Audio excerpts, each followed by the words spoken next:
여러분 안녕하십니까. 유아를 읽어주는 남자 성재훈입니다. 오늘은요 우리가 액티비티스 탭을 작성할 거예요. 거의 다 왔습니다. 근데 이제 좀 정리를 해보자면 저희가 지난 영상까지 어떤 걸 했느냐, 여러분들의 프로필, 학교 프로필, 그리고 여러분들의 점수들을 넣었어요. 그죠? 학교 내신 점수 아니면 공인 인증 점수를 넣었는데, 여기에서는 어떤 걸 적는 구간이냐면 여러분들의 비교과 활동, 그러니까 이시를 적어내는 구간입니다. 예를 들면 학교에서 한 동아리 활동, 외부 동아리, 아니면 외부 대회, 아니면 뭐 취미 활동까지 자유롭게 작성을 하면 되는 구간입니다.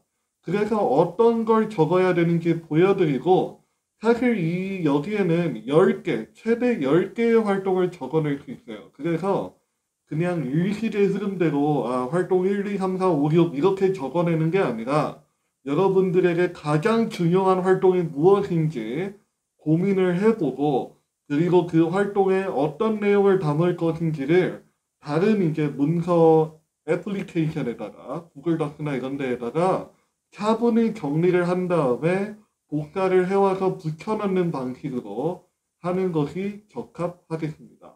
그러면 이제 화면으로 가시면 이렇게 액티비티 스텝이 떠져 있어요. 그럼 밑으로 내려가 볼게요.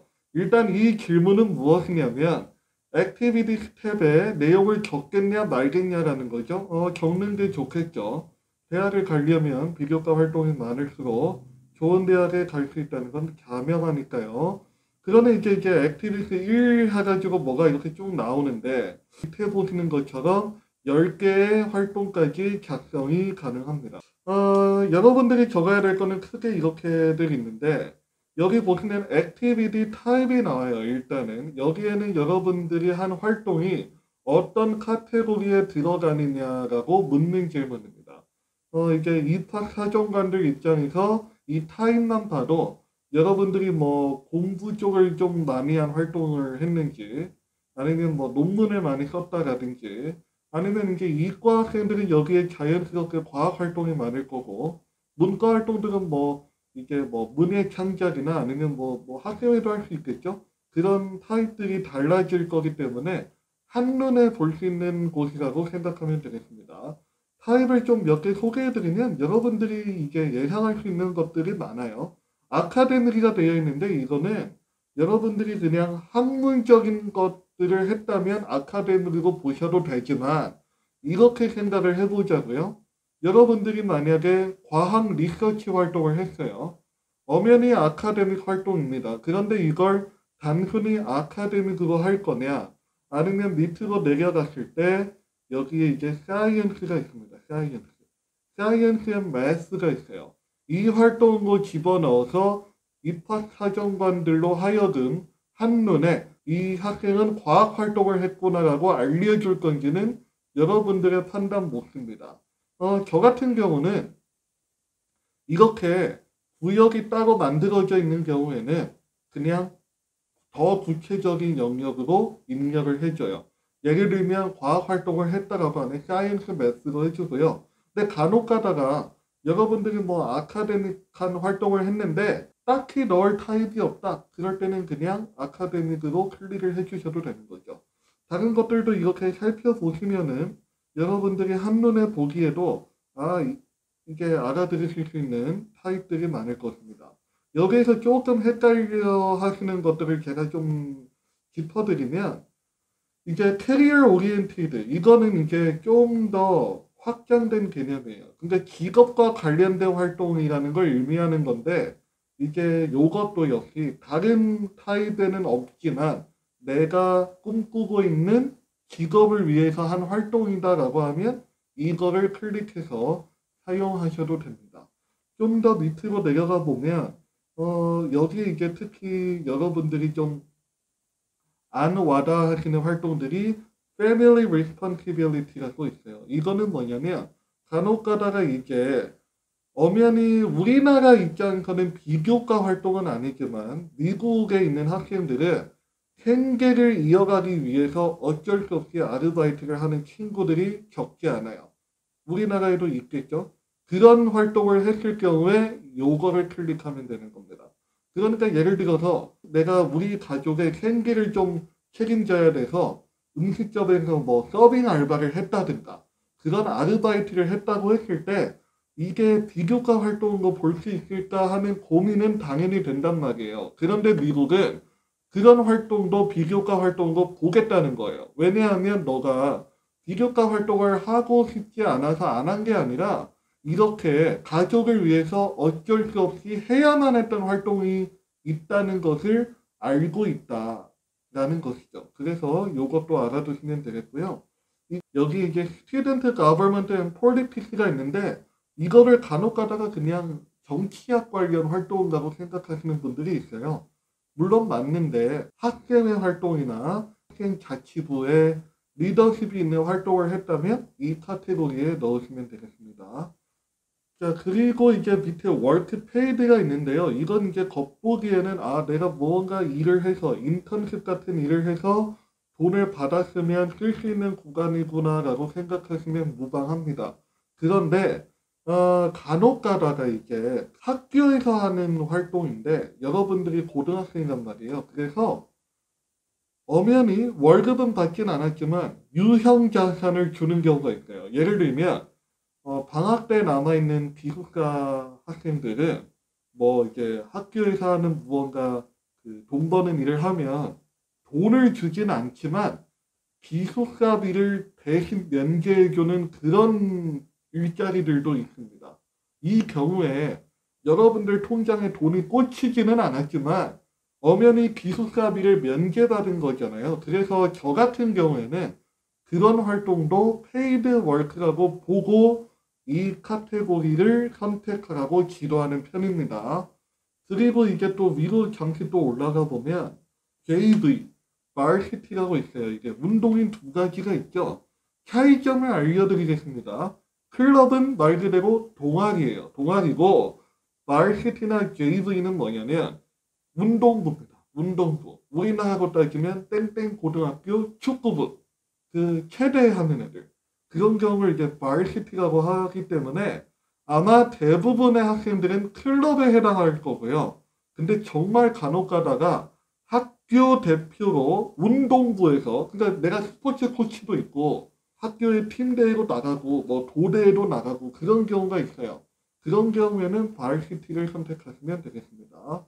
자, 그럼 밑으로 내려가서 이제 여러분들이 적어야 될 거는 이제 포지션 리더십 디스크립션이 있고 오르가니제이션 네임이 있고 그 다음에 밑에는 액티비티를 설명하는 구간이 있어요.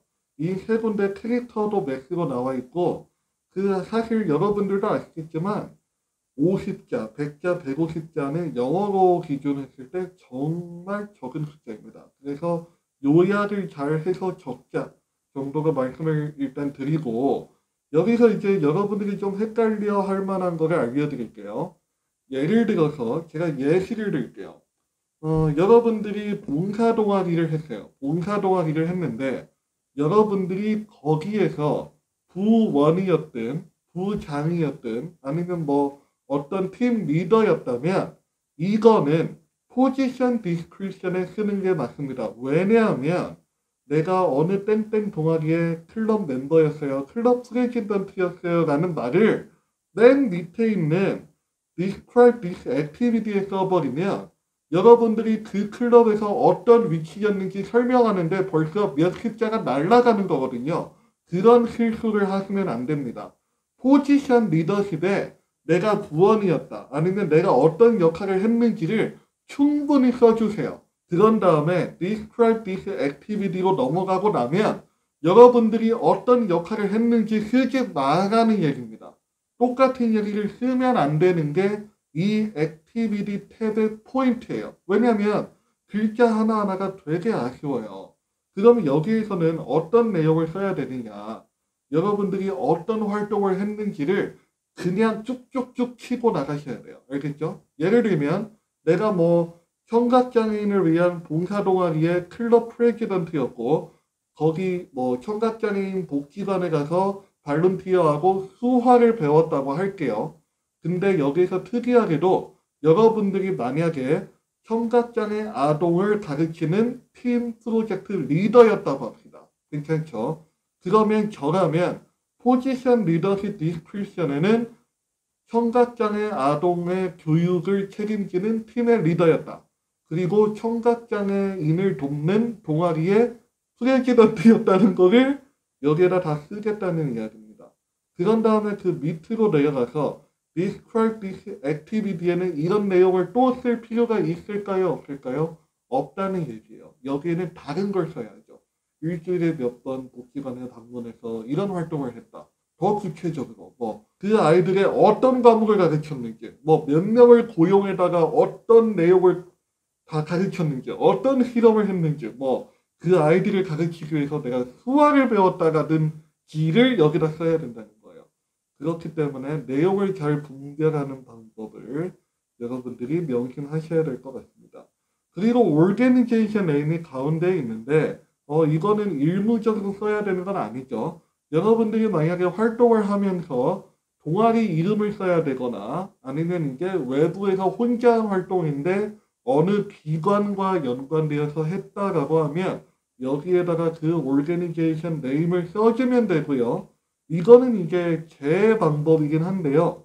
여러분들이 혼자 했을 경우에는 저는 여기에다가 independent project 아니면 independent activity 이런 식으로 해서 내가 이거를 혼자 주도적으로 했다는 의미가 담긴 문장을 여기에다가 간단하게 써주는 편입니다. 왜냐하면 혼자 했다는 내용을 밑에 describe this activity에다 쓰면 그것도 글자 낭비잖아요. 그렇기 때문에 쓸데없는 걸 최대한 밀어친다. participation rate는 보시는 것처럼 몇 학년 때 했느냐라고 묻고 있죠. 그런데 여러분들이 만약에 2년 이상, 3년 이상 했다라고 하면 보이시는 것처럼 중복 체크가 가능해요. 그래서 내가 9학년부터 12학년까지 했다라고 하면 화면에 보이시는 것처럼 4개를 다 클릭해주면 됩니다. 아시겠죠? 그리고 그 밑으로 내려가시면 타이밍 오브 파티시페이션이 있는데 이거는 학기 중에만 했냐 아니면 방학 때만 했냐 아니면 1년 내내 했냐라는 겁니다. 그리고 그 밑에 내려가서 hours spent per week하고 weeks spent per year가 있어요. 한마디로 이 활동을 일주일에 몇 시간 했는지 그리고 1년에 몇 주 동안 했는지를 묻는 구간인데 여기에서 여러분들이 착각하면 안 되는 게 어떤 특정 활동에 사용된 모든 시간을 다 계산해서 넣으시면 돼요. 예를 들면 이렇게 얘기하겠습니다. 제가 유튜버잖아요. 유튜버. 이 영상이 몇 분 될지 모르겠어요. 제가 보기엔 아무리 길어야 15분이겠죠? 그러면 여기에 여러분들이 나는 이 유튜브를 하기 위해서 15분을 썼습니다. 라고 적겠습니까? 아니죠. 여러분들은 모르겠지만 이 유튜브 영상 하시는데 촬영만 1시간 걸려요. 그리고 회의하는데도 1시간, 2시간 걸리죠? 또 멋있습니다. 이걸 제가 편집을 하고 다방을 위해서 하면 3시간, 4시간 걸려요. 영상 하나만 되는데 7시간, 8시간 걸립니다. 그러면 여러분들이 유튜브라는 활동을 했다고 여기에 쓸 때는 영상의 최종 본인 15분을 쓰겠습니까? 준비한 시간을 다 합쳐서 8시간을 쓰겠습니까? 당연히 8시간이죠. 이해되시죠? 그래서 내가 본격적인 활동을 한 시간은 겉보기에 적어 보여도 내가 그걸 위해서 준비한 시간이 있다면 그것을 페어하게 합산해서 적어도 된다라는 의미예요.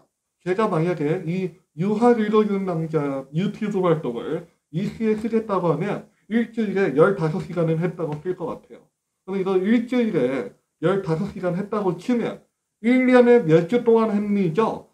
솔직히 말씀드리면 제가 요즘은 뜸했지만 바쁠 때는 2주에 한 번 정도는 이렇게 촬영을 합니다. 그러면 1년이 50주 정도 되니까 25만 써도 된다라는 거예요. 아시겠죠? 그러니까 왜 이런 얘기를 드리냐면 여러분들이 이제 보통 여름방학이나 겨울방학 때 캠프를 가는 경우가 또 있어요. 캠프는 여러분 솔직히 길어야 한 달이잖아요. 길어야 한 달.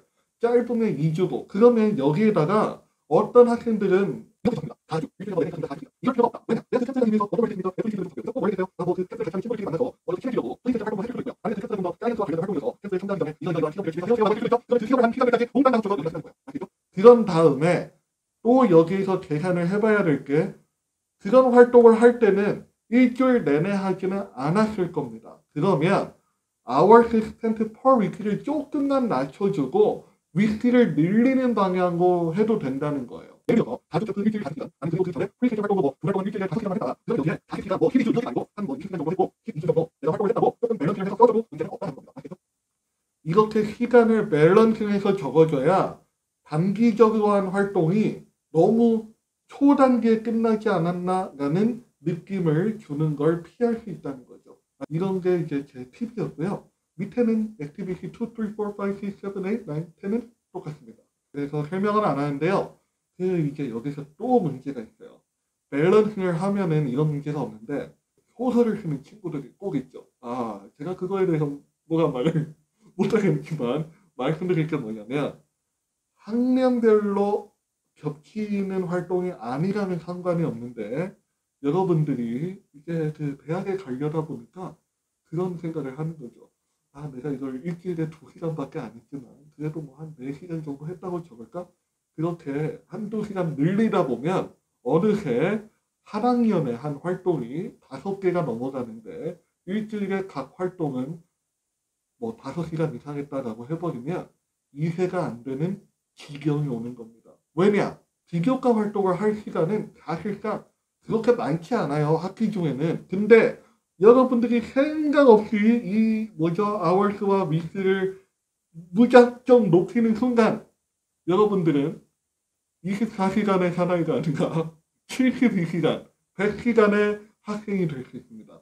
그러면 대학에 똑 떨어지겠죠. 입학사정관들이 그런 시간 개념이 없는 분들이 아니거든요. 알겠죠? 그렇기 때문에 여러분들이 이런 액티비티를 적으실 때 학년이 겹치는지 안 겹치는지를 보시고 아워스가 한쪽으로 너무 치중되지 않았나도 보시고 이걸 좀 타협을 해가면서 꼭 작성을 마무리하셔야 됩니다. 그래서 이거는 일식의 흐름으로 적으시면 안 돼요. 이렇게 다른 곳에다가 좀 옮기셔서 구글 다크를 키셔서 이렇게 잘 적어 놓으신 다음에 복사해서 붙여넣는 방법을 추천드립니다. 이렇게 하면 액티비티도 끝났고요. 마지막으로 라이팅이 있는데 라이팅까지 간단히 설명드리면 이 라이팅은 퍼스널 에세이를 적는 구간이에요. 그죠? 그래서 여러분들의 에세이를 적으시고 그 다음으로 넘어가시면 이제 disciplinary history가 있는데 여기는 뭐냐면 여러분들이 범죄를 저지른 적이 있는가를 묻는 겁니다. 그래서 범죄가 없다라고 하시면 no를 누르시면 됩니다. 아시겠죠? 그 다음에 additional information은 말 그대로 어느 원서에서도 말하지 못했던 거를 여기에다 쓰시면 되고 올해 같은 경우에는 코로나가 있었기 때문에 코로나 때문에 가정 환경이나 아니면 특별한 뭐 일이 있었다고 하면 여기에다가 적을 수 있는 구간도 마련이 되어 있습니다. 이렇게 하면 커먼 앱 작성은 끝이 나요. 네.